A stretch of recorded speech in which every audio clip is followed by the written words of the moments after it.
Hi everybody, my name is Mark Newman. I work at the Institute of Education in University College London. One of my roles is to be the program leader for the research training program for doctoral students in the faculty.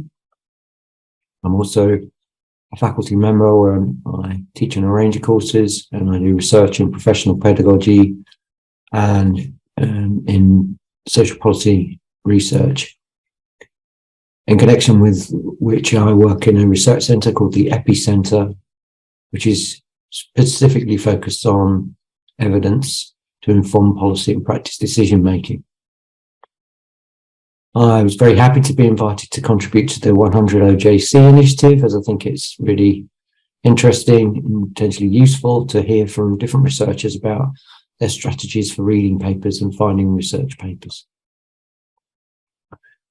I'm going to talk about an approach that I used in a particular context, which I use to help be more systematic in my approach to finding research papers.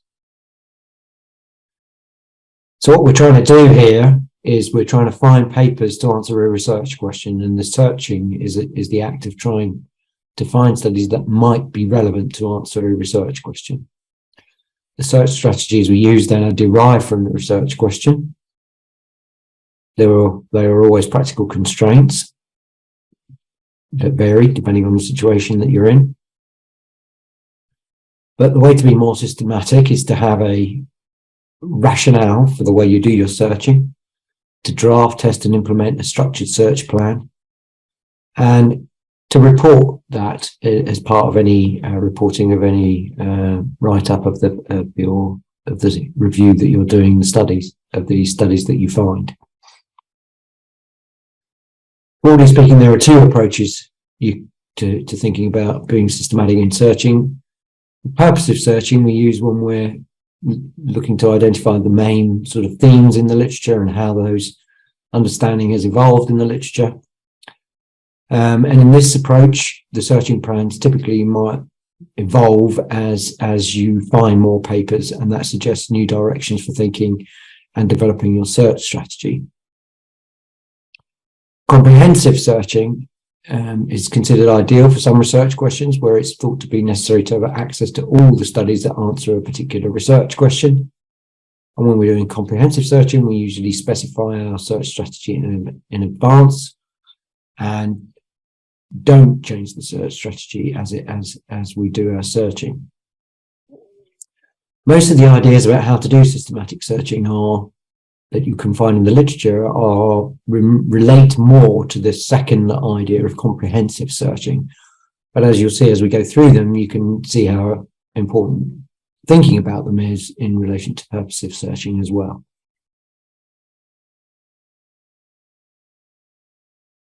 When we're doing comprehensive searching, it's useful to try and understand how we can think about where our emphasis lies.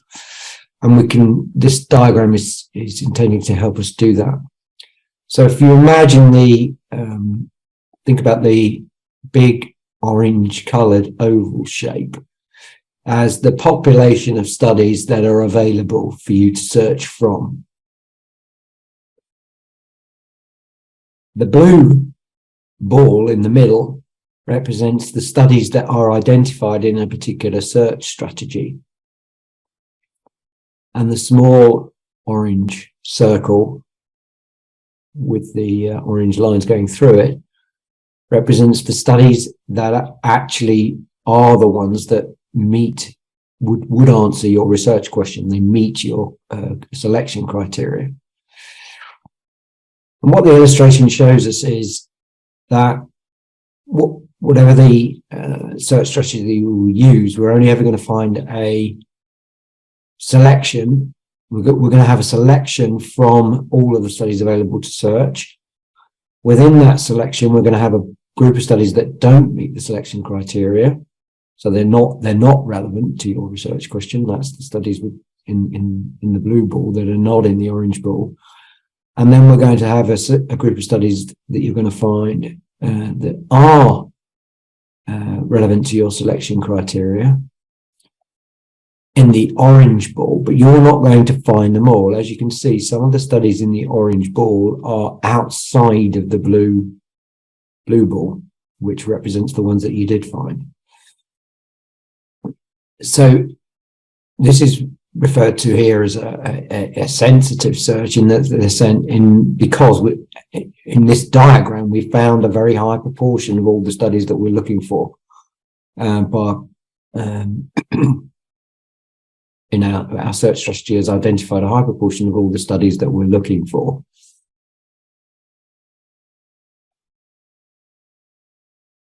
Two ideas are important. I've already mentioned one of them, sensitivity. The second one is precision. Sensitivity or recall is the ability to locate all the records of interest.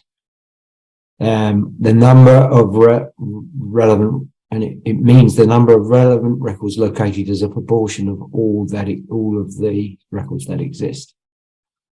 If you have a search strategy with a low recall, it means that many relevant studies have probably been missed by your search strategy. Precision refers to the relevance of the search strategy to identify only the records of interest. It represents the number of relevant records as a proportion of the total number of records identified by the search. If you have a search with low precision, that will mean that you've had many studies that have been identified by your search strategy, but they're not relevant to your research question. All you have to keep in mind is that there is always a trade-off between recall and precision. The more sensitive your search is, the less precise it will be. The more precise your search is, the lower the recall will be. So you have to make decisions about where you're going to make that trade-off in any search strategy. The challenges of comprehensive searching, there are numerous challenges. There's an awful lot of material published, and published by which we mean published in more formal outlets, outputs, research papers in journals, textbooks, conference papers, etc. And an awful lot of what we refer to as unpublished material, that is material that's published on websites, places, personal personal websites, places like ResearchGate, and these other kinds of forums, which allow people to publish their research work. Much research is actually hidden from us still. So, for example, only 50% of abstracts presented at conferences are later published in full papers. Bibliographic databases are commercial entities. They're not all organized in the same way. They don't all cover the same areas of literature, cover the same journals. And where there might be discrete areas of separation between the databases, there's also considerable overlap, but you're never sure where that overlap is going to be. And one of the chief constraints, of course, is that we are all constrained by our own disciplinary histories and understandings and policy area knowledge. So that's kind of informs our own knowledge and understanding of which journals, which books, and which databases that we might look at, but that might only be a limited selection of what we could, in fact, be looking at. We've also got the problem for some kinds of research that we know that some avoidance of publication is systematic. So, for example, we know that research that results in statistically significant positive results is more likely to be published, as in published in a peer-reviewed journal, is more likely to be published more rapidly, more likely to get published in English, and is more likely to get published more than once, and is also more likely to be heavily cited by other researchers, and therefore you get this cumulative effect. It makes those kind of studies with those kinds of results much more easy to find. than studies with either negative results or results that are inconclusive or not statistically significant. So in our search strategy, we need to specify, first of all, where we're going to look for the research papers. And there are a number of different places that we should be thinking about looking at. So bibliographic databases are a common place that we would look.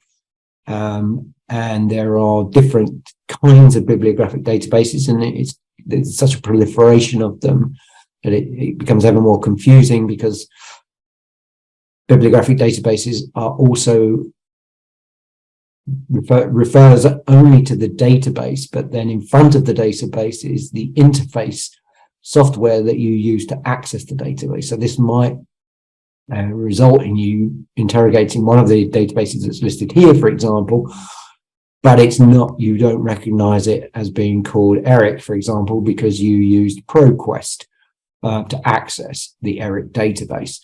So you need to kind of explore what interfaces are being used in your institutions and what databases are available to you. And the labels general and specialized are, are kind of slightly dependent on your perspective. So I've used it general here in the context that there are databases that will include research relevant to educational research, but they are not specifically limited to education research. So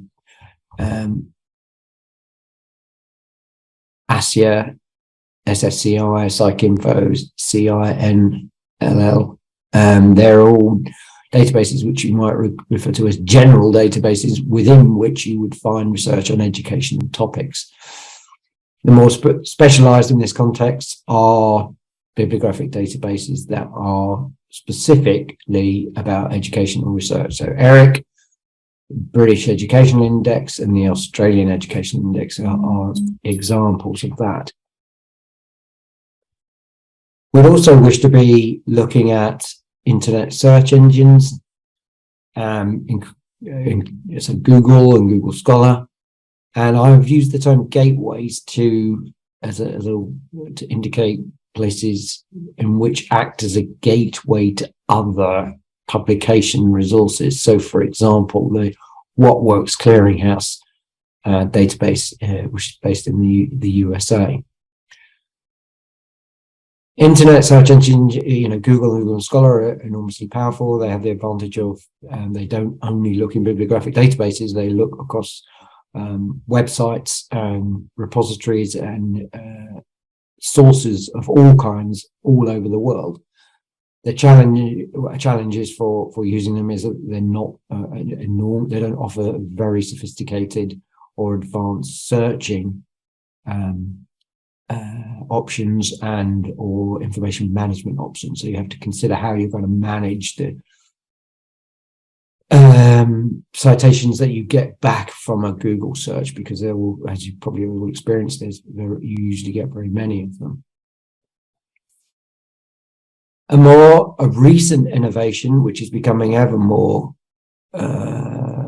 accessible and is likely to become more and more important, is the use of semantic technology-based indexes. And these are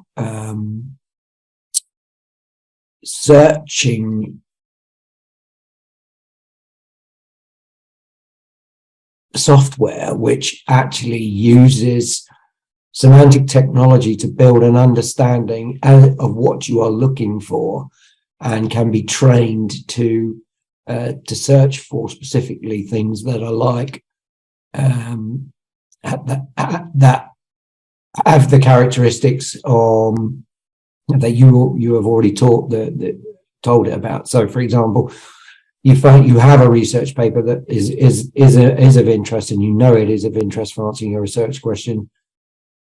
You give the information about that particular paper to the semantic technology. It then reads that and goes off to look around many sources all over the world for papers that have similar characteristics. And that learning strategy can be evolved as you get more papers. The semantic technology can be trained through learning what it is you're looking for into helping you get make your searches more and more precise and more comprehensive.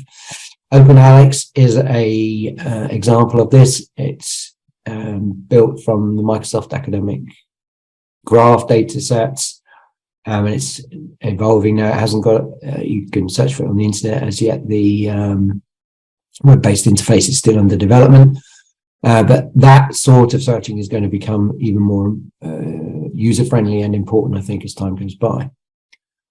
You also need to remember the importance of doctoral dissertations and theses, as a lot of education research is done in the context of doctoral research.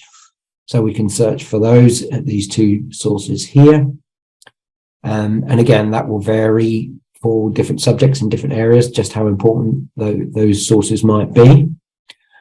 We might also be considering hand searching journals that we know are all particularly focused in the topic or research question that we're interested in. That's becoming less of a important, I think, as the technology of publishing has evolved. So it's increasingly the case now that people are publishing online prior to publishing in a paper-based journals, and therefore the record of their publication is going into bibliographic databases almost instantaneously. So there's not a time lag as there used to be in the past. We can also look by scanning a reference list. So if you have papers that are, you found a paper that is relevant to your research question, you can look at the reference list for the paper of that research question to potentially identify other relevant papers. You might also check with professionals and personal contacts, subject specialists in the area. And you might also look at use citation checking, which is you look to see which papers are citing the paper that is relevant, because those papers might also be relevant to answering your research question. How important are different sources? Well, different sources will be of different importance to different research questions, and there's not a general answer to that question, and there's not a lot of data available about the importance of different search sources for different research questions.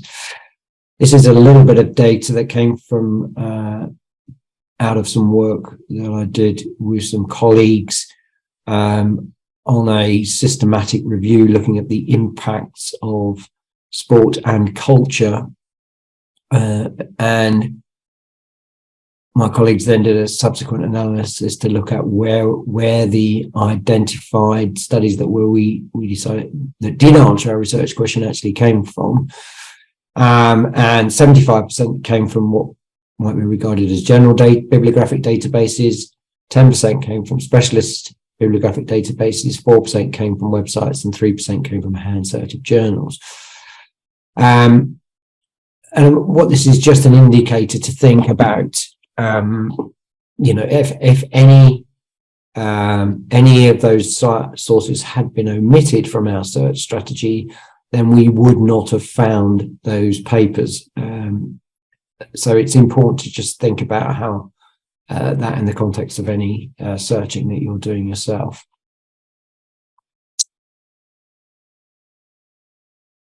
Our search sources and search, in particular for bibliographic databases, we are, or any of the kind of electronic sources that we might use, We interrogate them using search terms.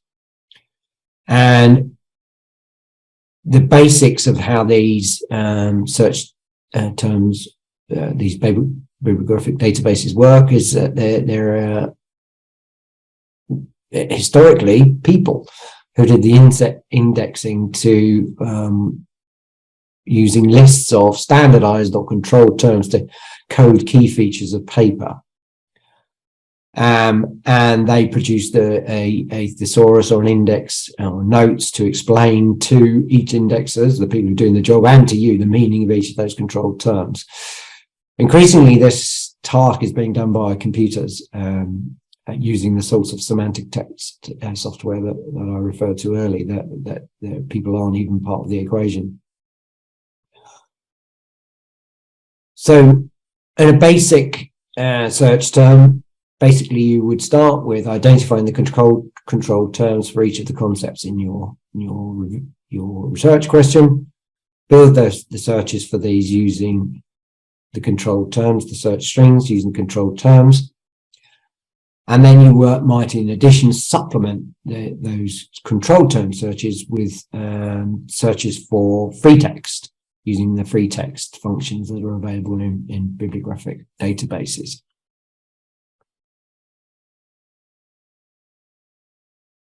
When we're putting together our search terms, our search strings of search terms, as we refer to them, we can do that. We can be more systematic in the way we think about doing that. By building our search strings based on the main concepts that are in our research question. So in this example, the research question is about the impact of ICT, information and communication technology, on 5 to 16-year-olds' literacy in English. So there are 3 main concepts in the research question: information and communication technology. So we develop a search string, a set of search terms for information and communication technology. And that string would be made up of all the terms we can think of that might be synonyms for ICT. So, for example, computer and the internet. A second main concept would be the age 5 to 16-year-olds. So we would build up a second search string that's comprised of all the synonyms for the age groups that we're interested in. For example, children and adolescents. The third main concept is literacy in English. So we will build up our third set of search strings using synonyms that are terms that we might consider to be synonyms for literacy in English, such as reading and writing.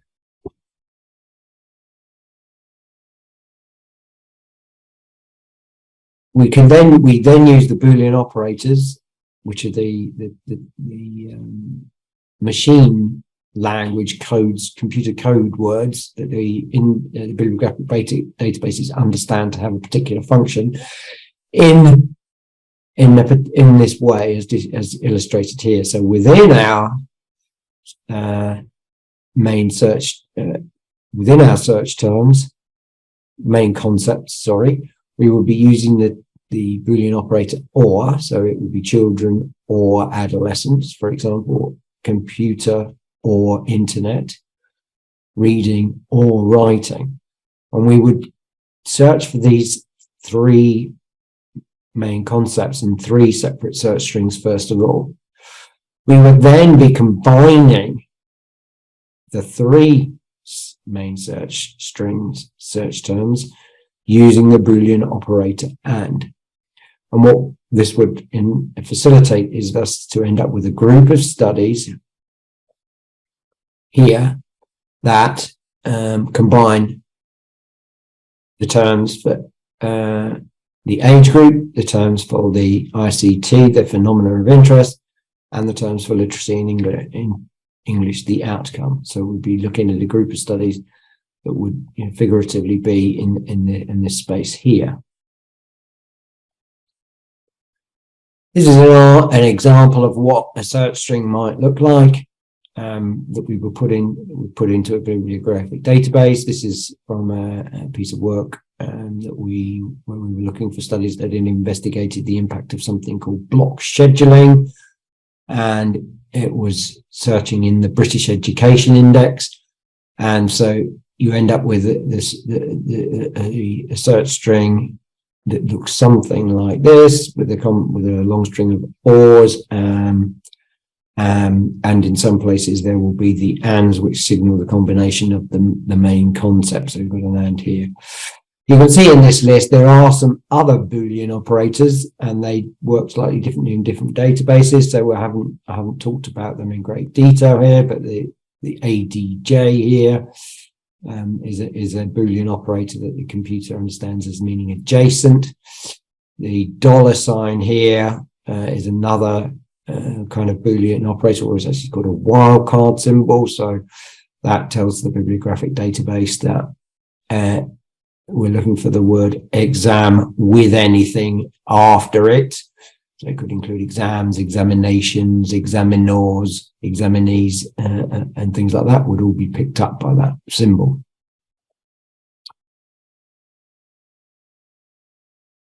How important is using a variety of search terms? Again, it will really depend on the research question that you're looking for papers for. We don't have very little empirical evidence about this, and particularly and none that I'm aware of in the field of education. But this is from some work done by some colleagues in the Epicenter some years ago now, where they were looking for studies about the impact of sexual health promotion. And what you can see by from this table is that the more terms you use, the more likely you are to find studies that are relevant. So as you can see, when they used 31 search terms, they had relevant studies were 72.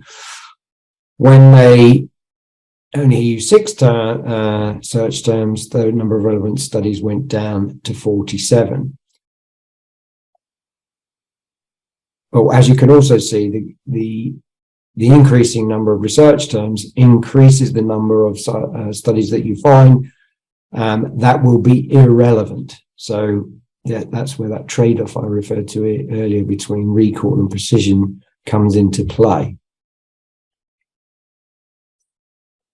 Well, I just wanted to quickly show you, illustrate the issue about the interfaces by just having a quick look at interface with Eric. So I just need to stop sharing my screen for a minute and go to Eric. And so if Eric is the education resource, I always forget the name of it now, Eric, whatever it means, is the US Department Institute of Education Sciences, which is the US federal government funded educational research database. And the version you're seeing on the screen now is the public web-based access interface. So it's completely free to use, and you can find it just by searching for Eric on Google. There is information about how to search it in a more sophisticated way provided on the web page, but it has a fairly limited ability to kind of keep individual records of your searching, and the search functions are fairly limited compared to those available in other interfaces.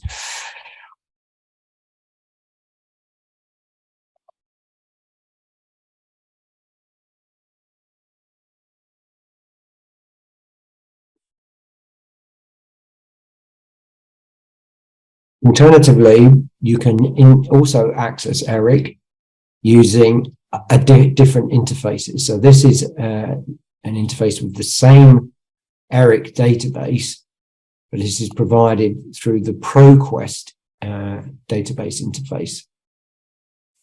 And you'll see that the ProQuest interface has slightly more sophisticated options with regard to how you can do your searching. So if we we're putting a search here and we get feedback or formative feedback, for example, we can do a search here. What we could have done a search here is probably timed out.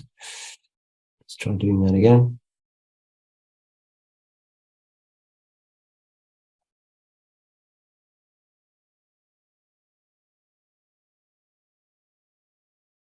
So I had this open a while without using it.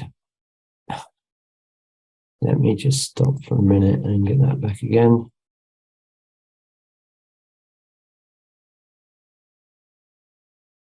Sorry, I just had to get back into that interface there.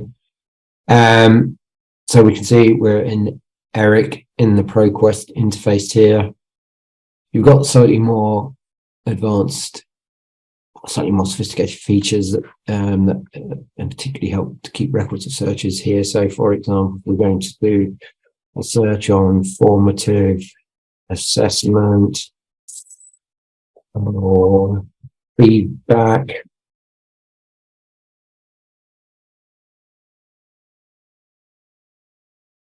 We can search for it here.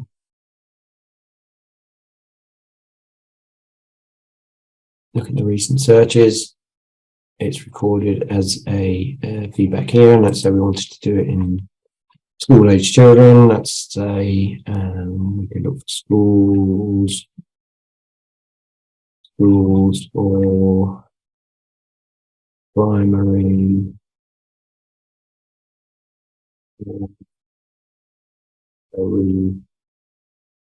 age here. We'll do a second search here.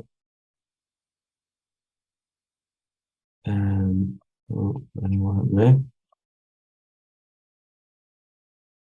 Want to go back. Sorry, I messed that up. We need to go to do another search.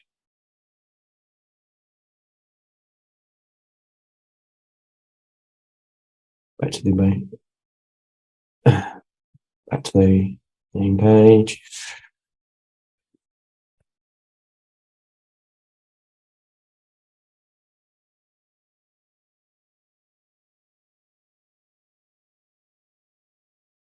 So we're looking, let's say, primary or elementary school was in our age range we wanted to look for. We can look at our recent searches and we can see that we've got a record of those two main concepts, searches on those two main concepts. And then we can combine them by doing 1 and 2.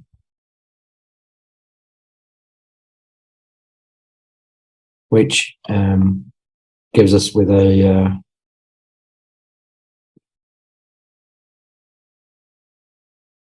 I doing it correctly? Not putting 2 in.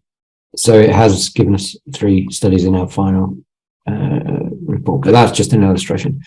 So you can see you need to think about interfaces, comparing the standard sort of open access web-based free interface for a database and whatever else might be on offer through your institutions. So I'm going to stop sharing that for a minute. Go back to the PowerPoint. So, in summary, I hope that this has given you some ideas about thinking about searching more systematically. But it's a skill that we need to learn to do. We can learn to do better as researchers, and we need to devote a proper amount of time to that activity.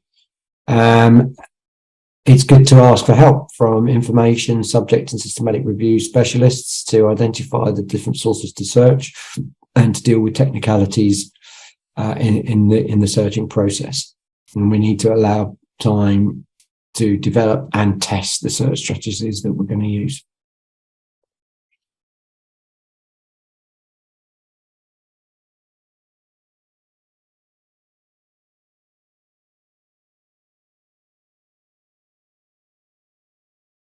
Okay, I hope you found that useful, and good luck with your research. I hope that has been helpful. Thanks very much for listening.